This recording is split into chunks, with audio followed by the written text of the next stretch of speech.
กับผ้าทุกคนเบิ่งเทงค่อยนี่แหละค่อยจะเฮ็ดส่งนี้เฮอหนูหน้านะเฮ็ดเทงอะไรเฮ็ดเฮิรนส่งนี้เฮ็ดแบบนี้และบ่อนอันนี้นะเฮอเอ็ดบ่อนดังไฟบ่อนเกยมันนี่นะและเฮ็ดแบบนี้พี่น้อง8 เสาทั้งหมดนะ8 เสาแต่ว่าไม้เส้นเฮาน่ะบ่มีพี่น้องเอ้ย2 ทางติดต่อมุ่นซ้อเสียงผู้ไทยครับสวัสดีและสบายดีพ่อแม่พี่น้องสุขุสุคนมื้อนี้คอยบ่ม่นหรือว่าบ่าวเพ่งขวัญก็มามื้อหน้าพี่น้องมาหาเลขเบิ่งนำหน้าและก็พาทุกคนเบิ่งเทงค่อยนี่แหละค่อยจะเฮ็ดส่งนี้เฮอหนูหน้านะเฮ็ดเทงอะไรเฮ็ดเฮิรนส่งนี้เฮ็ดแบบนี้และบ่อนอันนี้นะเฮอเอ็ดบ่อนดังไฟบ่อนเกยมันนี่นะและเฮ็ดแบบนี้พี่น้อง8 เสาทั้งหมดนะ8 เสาแต่ว่าไม้เส้นเฮาน่ะบ่มีพี่น้องเอ้ยและเสามันน่ะได้แล้วเสามันน่ะขอสิเอาเสาขออยู่เฮิรนหันเสาอันค่อยปาดมาไว้หลายปีแล้วเด้อ4-5 ปี3-4 ปีเลยและแม่ค่อยผัดบ่จะได้เสาไม้นะแล้วจะได้เสาดินก็เลยเยอะอ้อเซฟพี่น้องและเยอะเฮิรนหนูหน้าแล้วก็สมมุติว่าไอ้ลุงเพิ่นสิเฮิรเท่าเลอค่อยก็แบบว่ามีผู้ใหญ่ใจดีเพิ่นอยู่ต่างประเทศพี่น้องเพิ่นสิซอยและเพิ่นไล่เฮิรเท่าเลอก็เอานะเพราะว่ามันหายะพี่น้องบ้านนี้ไปมือไปหาถามมันเฮิรนไฟเขาน่ะมีผู้จะขายเขาก็เลยมามื้อหน้านี้ก็เย็บไปเล่มน้ำหน้าเลยพี่น้องก่อนสิไปเล่มน้ำหน้าก็ไปเบิ้งเทงสิก้อนสักพี่น้องพาทุกคนไปเบิ้งเทงน้ำกันว่าไม้มันมีชักอันนะประมาณ20-30 เซนนี่แหละพ่อค่อยขึ้นนะเฮ็ดแบบนี้ช่องนี้ค่อยว่านะแต่ว่าเฮาก็ได้ไม้เฮาก็สิเอ็ดงามกว่านี้อยู่ดอกพี่น้องเอ้ยอันนี้ข้างตรงมันนี่ก็เบิ้งตัวนี้ก็ไม่แค้นได้เขาเห็นนี่ตัวนี้1 2 3 4 5พี่น้องเอ้ย5ต่อ12เป็น17พี่น้อง17เชื่อไปมันสิโยมันก็3 คูเชื่อ3 คูก็พ่อสิโยมัน3 คูก็6 โตแล้วก็6 โตเชื่อฟิลอี6 โตเชื่อ17เป็น25บ่6 โตเชื่อ17บ่ได้เป็น25ได้พี่น้องเป็น23เชื่อนี้แม้ว่าเฮาได้ไม้มาแล้วตัดก็ได้นะเพราะว่าตัดบางเทื่อกับตัวนึงได้2 โตก็มีนะเฮ็ดช่องนี้มากะถ้ามันงามได้นะพี่น้องเนื่องจากแผนการล้มเหลวมีตอนหนึ่งนักสาวเพิ่นอยู่ทางประเทศนอกเพิ่นมีประสงค์เอาน้ำเพิ่นฝากเงินมาเฮ้อ10,000 บาทนะพี่น้องว่าสิเฮ็ดเฮิรนหนูหน้าและว่าสิข้อยก็ว่าสิเฮ็ดส่งนี้แหละเฮอนะว่าสิเฮ็ดแบบนี้แหละเฮอนะบ้านแล้วเราไปถามลูกชายเล่าว่าไปโปแม้กับมันเฮ็ดเฮิรนนะเอาเลอเลยเพิ่นพัดเว้าเฮ้ไปโปแม้จะได้พากันไปโปแม้นะผลสุดท้ายผลบอดีช้ำนะลูกชายเปิดกว่าฮอนแม่อีมึนเจ็บมือแล้วก็พากันมาเสียแล้วก็ห้างบ่ได้เป้าเลยแล้วก็พญาติกับกำเริบเพิ่นอีช้ำเก้าแล้วก็บอดีเลยทับปานนี้พี่น้องเงินก็เสไปละบ่แม่นดอกเสขาทุ่งขาค่ายนะเสขาเฮาไปอยู่ไปกินซื้อหันซื้อนี่นั่นแหละพี่น้องแต่ผู้ทรงเซอร์ฮาดทั้งหมดเฮาก็ซื้อเฮ้อบาทนี้นะกระโตเล่าเองกระโตนูน่านะมันนั้นก็ซื้อชุดไม้เฮ้อทั้งหมดมันก็หมดแล้วเงินเหลืองของมันเป็นในนั้นดอกพี่น้องแล้วก็ขาน้ำมันเที่ยวไปเที่ยวมาซื้อผู้พี่เหลือหันนี่ไปปิ้นไปโปเล่าปีกายนี่นะแต่ตกมาปีนี้แหละเฮาไปเห็นสภาพแน่นั้นแหละเฮาขึ้นอีตนเล่าแล้วก็เลยลงเพศไปก็เห็นนั้น ลุงผู้ใหญ่เพิ่นเห็นแล้วก็เพิ่นก็เยอะซอยพี่น้องเยอะซอยก็เพิ่นเฮาไปถามหาซื้อเฮิรนไฟเขาแต่ว่ามันมีผู้จะขายเฮาไปถามหาฮอบที่บ้านนี้ทั้งบุกน้ำลุยโค่นไปก็มีผู้จะขายเฮาก็เลยคิดได้แต่เสาเด้อเฮิรนผู้เจ้านั่นแหละมีแม่นได้จะขายจะได้กำไรพี่น้องเอ้ยแล้วแต่เอ้ยน้องชมมาพาโค่นคอยสิเฮอเบิ่งบัดแล้วคอยสิมื้อฮอดบ้านคอยสิเฮอพี่น้องเบิ่งนํเด้ออันเสามันน่ะนะที่คอยปาดมาไว้อยู่เด้อเฮิรนนะแล้วก็คอยสิว่าสิเอาไม้เส้นเฮอพร้อมพันลูกแม่คอยเพิ่นมีพร้อมบ้านนี้เขามีเฮอไม้เส้นนะเพราะว่าจะเฮ็ดเฮิรนเวลาอยู่เนี่ยนะอันไม้มันน่ะพ่อมาแล้วแล้วปะเฮาบ่สิไปขายไม้เส้นอ้อนี่ก็มันก็เซแล้วล่ะเฮาล่ะเยอะได้อันไม้เส้นน่ะเฮอเขาเลยมาเฮอตั้งห้าพี่น้องเอ้ยและเสามันน่ะค่อยมีแล้วบ้านนี้นะแล้วก็เคิงที่ปูพื้นพิลมันหันนี้นะหรือว่าเขาสิไปเบิ้งไม้เศษอยู่ห้องเลยพี่น้องไปเบิ้งไม้เศษอยู่ห้องเลยเพื่อสิเอามาเฮ็ดแป้นปูมันหรือว่าเอ็ดขางมันตาบโต้เชื่อกันยันมันมีพ่อเนี่ยนะอันบ้านนี้ก็เฮากับเมื่อเบิ้งอันเสาค่อยอยู่เฮิรนน้ำกันเลยแล้วก็ไปเบิ้งไม้เศษอันที่สิเอาไปเฮ็ดน้ำกันเลยพี่น้องมันสิได้หรือบ่ได้มันสิคือค่อยแล้วมั้งล่ะทุกคนเล็บน้ำหน้ากันดิเต็มมันมีอยู่แต่ละเหอก็แบบนี้แหละนะน้ำมีอยู่เขาก็งามอยู่ปีนี้กับพี่น้องเอ้ยพุ่นและเทงกันดิอันนี้ก็คือหน้าโคกค่อยพี่น้องหน้าแคมเซ่ว่างน้ำโทมว่าง4-5 มืออันว่างทิศหลังนี่ก็โทมมัดเลยแหละบิเห็นเพื่อจักดีเลยแหละแถวนี้นะพี่น้องโทมจนว่าฮอดพุ่นและกองไม้นะพุ่นและโทมมาแล้วนากันมันก็ดิ เพ่งพุ่นและกันมันนะเพลงค่อยกระโทมคือกันโทมหมดพื้นมันหมอนจนไหลไปเบิดพี่น้องเอ้ย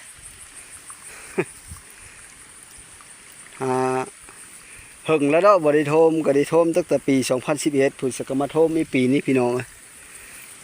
นี่แหละหน้าค่อยทั้งหน้าโคกทุกคนหลังจากค่อยมาแต่หน้าแล้วก็บ่ได้เมื่อเฮิรนเลยหลงมาบ้านปอดพี่เลยเพราะว่าค่อยสิไปเบิ่งไม้อยู่ห้องเลยแต่ว่าไปเบิ่งแล้วพี่น้องบ่ได้ซ้ำเพราะว่าย่ามนี้น่ะเขาเจ้าบ่ได้เฮ็ด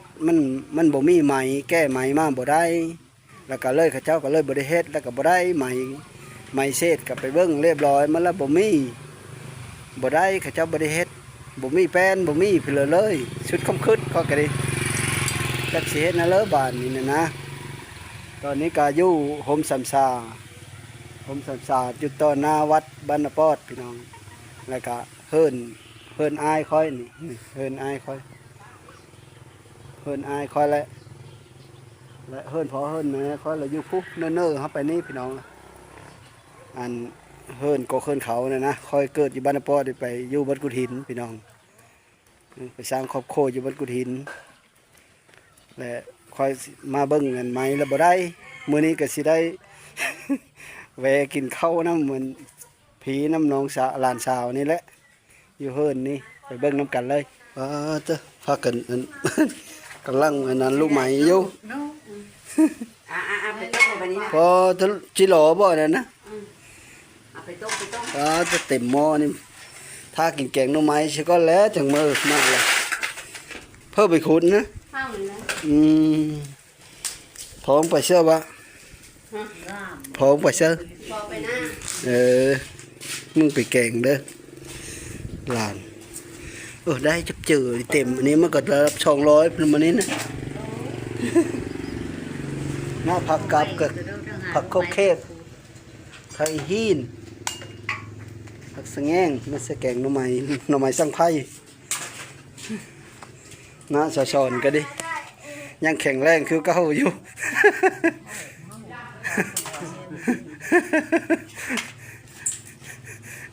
เป็นอะไรไม่ได้ไปหน้าบ้ามือนี้ว่าสะซ้อน เด็กไปพักโพด พักผ่อนเป็นพักผ่อนได้มือนี้นะเฮ้ยนาไปเลี้ยงควายผู้เดียวเลยเนาะบุญยั่งได้นี่ก็คือหมู่บ้านบ้านปอดพี่น้องคนดังบ้านปอดก็คือน้องพัชชาน้องโน่น น้องลี่ นี่ก็ห้องการบ้านพี่น้องเอ้ยจากมาเฮิรนหลานนี่มาเฮิรนนั่นอ้ายนี่กับข้าวต้มหวานพี่น้องต้มหวานมานั่งโพกับตักมาเฮอถ้วยหนึ่งเฮือนอีตาก็กะกินก้อนบาทนี้ ชิมมึงก้อนแซ่บวันนี้ กินหวานน้ำกันได้ทุกคนนะหวานมาเซอร์สังคู่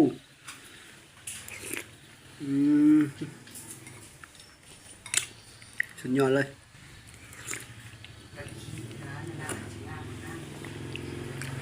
ได้กินข้าวสิก้อนแล้วถึงมื้อมื้อนี้มาไปเบิ่งไหมก็บ่ได้ซ้ำพี่น้องจักสิเฮ็ดแนวและมีแต่ค่อยสิไปเลาะเบิ่งไหมแถวหน้านะไหมอาล่างไหมขี้เหล็กนี่นะถ้าว่า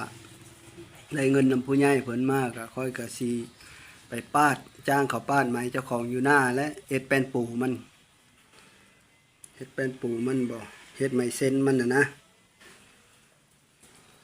เสามันน่ะได้แล้วพี่น้องเอ้ยเอาแล้วก็กินหวานก่อน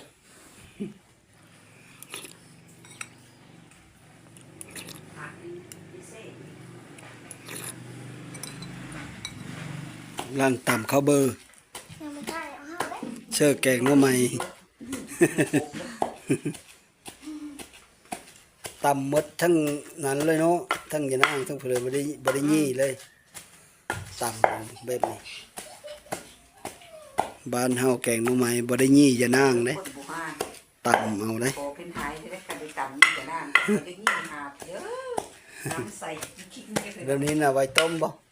เคี่ยวอยู่เคี่ยวเขามาน้ำใส่เขานี่จะนั่ง กินเพลินเด้จะสอนบ้านนี่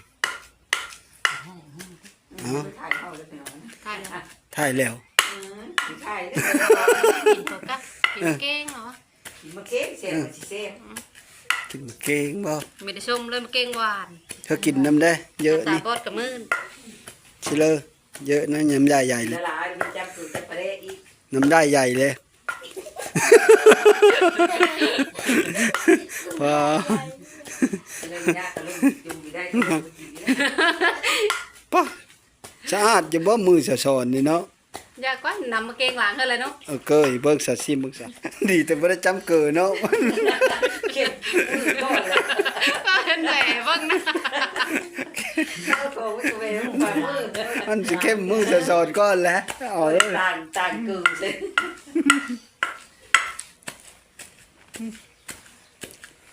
ดีไม่ได้แล้วได้กินขี้มือสะสอนก็ดีแล้ว โอ้ย เพิ่นเลยได้กินยังไง เป็นเอ็นเยอะ หม้อแกงรู้ไหมก็จะเต็มหม้อเป็นตะแซ่บเลยเนาะชิมล่ะท่านชิมอยู่แซ่บๆเด้อพันเด้อ กระปูก็ไม่บอกกระปูแดงก็ดิ นี่นะ3 ตัว กระปูแดงเสื้อแกงหน่อไม้กับผักกระเตียวคา มีซ้ำบ่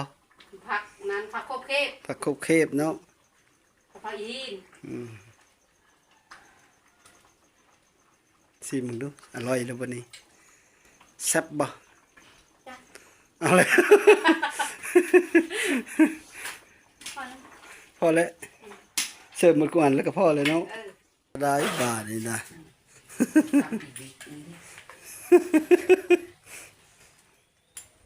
ป้าทั้งหอยโกงทั้งกับปูแดงที่จะอันลุงบานมีอยู่เนาะไปให้บ่ไปเสียวะ เลี้ยงงูตะหน้า เอาเฮามาหน้าพี่เบ้า จะได้ออกอีก เอามาหน้าดง ฝนตกพวกเรามันไม่บนอยู่ พอยพ่อได้สิไปเสียซะ ไปเอ็ดวิคิดบาน กินข้าวอยู่พุ่นเลย เธอมาสุพรรณมากเธอกับบุ้งมันมาขอลงให้เซ่บ หลานสาวแกงหน่อไม้กินข้าวก่อนแล้วจังมื้อมื้อนี้ทุกคนกินข้าวน้ำกันข้าวแกงหน่อไม้โชดเลยพัน มากินข้าว อืม แกงหน่อไม้แซ่บ จะสอนโชดลูกหลานได้ มากที่เขายาเขาเยอะนำนะช่วยหลายคน โชดลูกหลานกินข้าวนั่นได้ ดแซ่บบ่พัน หอมกับปูแดงซอยๆนะ เตยน้ำไม้สร้างไผ่พี่น้องเลยมาเด้อ แฮมมันก็กินได้ยากองจักปลิดปโล ผู้ยานกองกับมีลูกอินนี่ยานกอง2 คนเยอะทำแม่แล้วนะแม่นั่นยังคือผู้ชายนี่ลูกนี่เยอะแล้วนะทำแม่นี่แหละพากันยานกองปลิบปะโลเนี่ยนะหม้อเท่าเลยล่ะ มา2ปีนี้ละ แม่ทำนี้แล้วลูกหม้อ2แล้วนะห้องเห็นนะ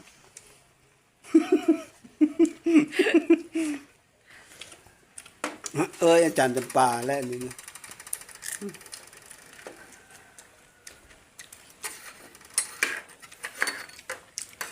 อาจารย์จำปาเชิงผู้ไทยห้อง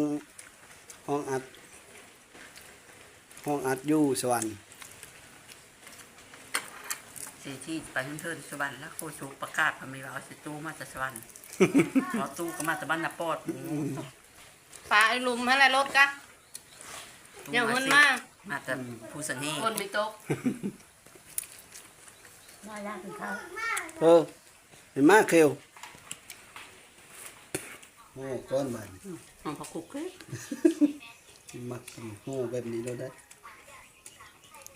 เอาแบบสะใจแล้วเนาะ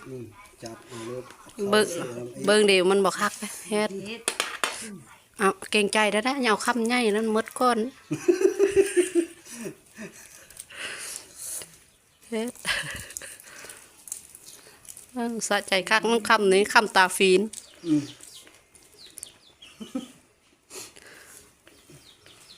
ปกติสิ สุด ไม่ ยอดเลยคนจะกินอย่างนี้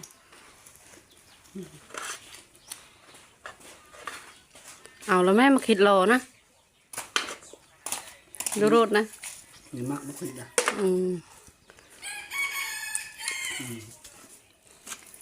ถ้ามากินได้ยังได้เมกนะ ทำเป็น โอ้ยผักมันมีเป็นเบอร์ครับนะฮะ มันยังอ่อนผักหน่อย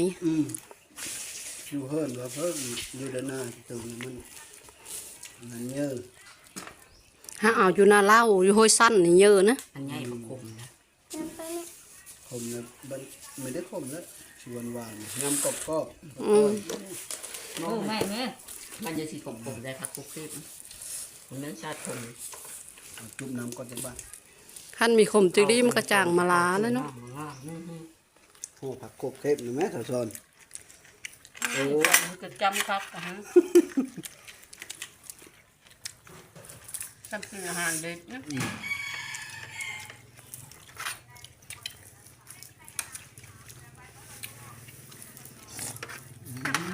พักคุกข้าวน้ำเนี่ย ยอดเลยทุกคนเลยนี่ก็กินข้าวกินน้ำกันแล้วพี่น้องเอ้ยแซ่บหลายแกงหนูไม้มาง่ายแกงหนูไม้สังไพ่นี่ก็อยู่มันแล้วบานนี่กินแล้วก็ค่อยสิได้เมื่อแล้วบานนี่เมื่อกินแล้วแช่วนี้เลย แล้วจะกินเนี่ยหมายเอาเนี่ย อันนี้ก็คือเฮิรนหลังค่อยเฮิรนพอเฮิรนแม่เฮิรนน้องสาวอยู่คู่มือนี่อยู่น้ำพอพี่น้องเอ้ยแต่ว่าเขามีอยู่เขาไปให้ไปหน้าหมดละแต่ก็ค่อยก็สิได้เมื่อแล้วมาหาพอก็ไม่เห็นเฮิรนอายบอนค่อยกินข้าวเมื่อกี้นี่ก็หลังสีฟ้านั่นแหละหลังสีซิ่วแล้วพี่น้องคือกบชำสานะอยู่บ้านนาปอดแต่ว่าบอนค่อยประจำการแต่นะอยู่วัดกุหินพี่น้องเอ้ยอันนี้ก็คือหมู่บ้านบ้านนาปอดเฮิรนพี่เฮิรนน้องทั้งหมดวันนี้ก็ค่อยก็สิได้เมื่อแล้วทุกคนเมื่อวัดกุหินพอแล้วเมื่ออันเพื่อพี่น้องเบิ่งอันเสาที่ค่อยสิไปเฮ็ดอันเฮิรนหนูหน้านะพี่น้องเสาเนาะค่อยมีแล้วแม่นสิได้เงินหรือบ่ได้เงินค่อยก็สิเฮิรนหนูหน้านะพี่น้องเมื่อเบิ่งน้ำกัน อันนี้ค่อยก็มาเอาเฮิรนแล้วทุกคน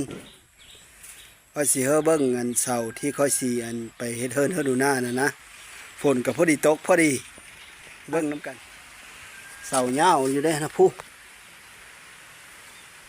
เสาค่อยป้านมาว่าสิเฮ็ดเสาต่อทั้งเทิงนะ แต่ว่ามันบ่ได้เฮ็ดพี่น้องแม่ข้อยเพิ่นบ่มักเสาไม้เพิ่นจะได้เสาดินก็เลยย่าเสาหน้าเศร้าผู้ได้นะหน้าเศร้าปลายพุ่นละมะนะเขาก็บ่ได้เอาแมตมาแทะเบิ่งยาว3 เมตร 4 เมตรอันนี้กระเป๋างิ้วปกอยู่นี่และสิแซ่เอานี้เลยบ่เนาะเอ็ดเขิงมันน่ะนะพี่น้องจารณาซอยค่อยได้พี่น้องค่อยกับเฮ็ดได้นี่ไม้เส้นเพิ่นบ่พอนั่นนี้เลยแต่สิแซ่ได้ก็แซ่เอาเอ็ดไม้เส้นมันได้แล้วก็เอ็ดเสามันได้เม่ค่อยก็พร้อมแล้วเฮาเอาอันนี้นะแต่ว่าไม้เส้นมันเล่าบ่จะเฮาเอาเพราะว่าค่อยซื้อไม้แค้นนะมันแพงแล้วค่อยก็ซื้อมาหน้าไม้แค้นค่อยหามาได้หลายปีเลยนะแล้วแม่ค่อยเราบ่จะเฮาเอาเฮาก็อย่าเฮ็ดเฮิรนอยู่นะอย่าเฮ็ดเฮิรนเวลาพี่น้องเพิ่นอย่าเฮ็ดอยู่บ่อนหันอีกบ่อนหนึงนะเฮ็ดไว้เฮาลูกเฮาเต้านี่แหละเฮ็ดไว้อยู่นี่แหละค่อยจึงหาไม้มาไว้หลายปีแล้ว5-6 ปี7 ปีแล้วค่อยหามานี่ก็ดีก็ยังได้แต่ซ้ำนี้พี่น้องเอ้ยนะและเสามันละบ่เยอะเอานะจังเยอะชะละเฮอหนูหน้านะให้บ่โมเมนต์เนาะเฮอ 100% รถก็สิเว้าพอได้ทึนคืนหรือว่าแน่เลิกก็ตามไม้ค่อยปาดมาแต่หน้าฝนก็ตกอีกแล้วทุกคนเลยวันนี้ก็สุดท้ายก็ขอขอบใจนำพ่อแม่พี่น้องที่เฮามาติดตามรับชมก็ขอเฮาอยู่ดีมีแห้งแล้วก็ขอพิจารณาซอยค่อยได้ค่อยเย็บไปเฮ็ดเฮาเล่าอีหลีสุดท้ายก็ขอขอบใจหลายๆเด้อทั้งลุงพลไส้ที่ยืนมือเฮามาซอยแล้วก็แม่ดายืนมือเฮามาซอยซื้ออยู่ซื้อกินเฮอหนูหน้านะแล้วก็มื้อนี้ค่อยก็ยังบ่ทันได้ไปหาหนูหน้าซ้ำพี่น้องเอ้ยเนื่องจากค่อยไปเล็บน้ำหน้ามาแล้วไปเบิ่งไม้อยู่ห้องซอยแต่ว่ามันบ่ได้บ่มีซ้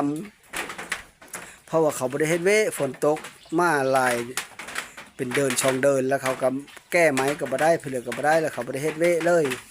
บ่มีฮอดไม้ฮอดเพลืออยู่โรงงานก็ดิก็สุดท้ายก็ขอบใจนำพ่อแม่พี่น้องที่เข้ามาติดตามรับชมขออยู่ดีมีแห้งโชคเข้ามาให้ร่ำให้รวยสุขคนเด้อสบายดี